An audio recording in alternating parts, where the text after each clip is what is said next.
இன்று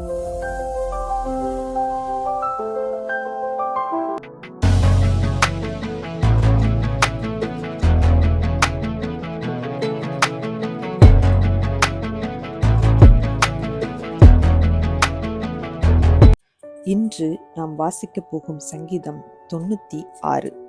கர்த்தருக்கு புதுப்பாட்டை பாடுங்கள், பூமியின் குடிகளே எல்லாரும் கர்த்தரை பாடுங்கள்.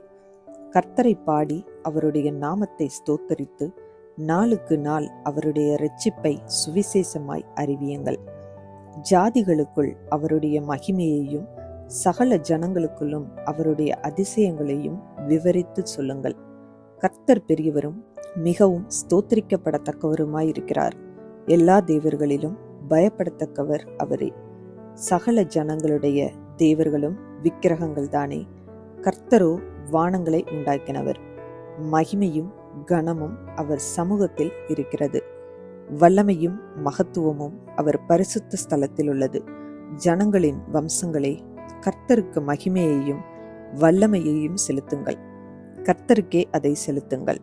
கர்த்தருக்கு அவருடைய நாமத்திற்குரிய மகிமையை செலுத்தி காணிக்கைகளை கொண்டு வந்து அவருடைய பிரகாரங்களில் பிரவேசியுங்கள். பரிசுத்த அலங்காரத்துடனே கர்த்தரை தொழுது கொள்ளுங்கள். பூலோகத்தாரே, நீங்கள் யாவரும் அவருக்கு முன்பாக நடுங்குங்கள். கர்த்தர் ராஜரிகம் பண்ணுகிறார். ஆகையால் பூச்சக்கரம் அசையாதபடி உறுதிப்பட்டிருக்கும். அவர் ஜனங்களை நிதானமாய் நியாயம் தீர்ப்பார் என்று ஜாதிகளுக்குள்ளே சொல்லுங்கள். வானங்கள் மகிழ்ந்து பூமி பூரிப்பாகி சமுத்திரமும் அதன் நிறைவும் முழங்குவதாக. நாடும் அதிலுள்ள யாவும் களி கூறுவதாக. அப்பொழுது கர்த்தருக்கு முன்பாக காட்டு விருட்சங்களெல்லாம் கெம்பீரிக்கும். அவர் வருகிறார். அவர் பூமியை நியாயந்தீர்க்க வருகிறார். அவர் பூலோகத்தை நீதியோடும் ஜனங்களை சத்தியத்தோடும் நியாயந்தீர்ப்பார். இந்த வீடியோ உங்களுக்கு பிடித்திருந்தால் லைக் பண்ணுங்க, உங்க ஃப்ரெண்ட்ஸுக்கு ஷேர் பண்ணுங்க. இன்னும் நம்ம சேனலை சப்ஸ்கிரைப் பண்ணலைன்னா மறக்காம சப்ஸ்கிரைப் பண்ணுங்க. சைடில் இருக்கிற பெல் ஐக்கானை ப்ரெஸ் பண்ணுங்க. மீண்டும் சந்திப்போம். நன்றி.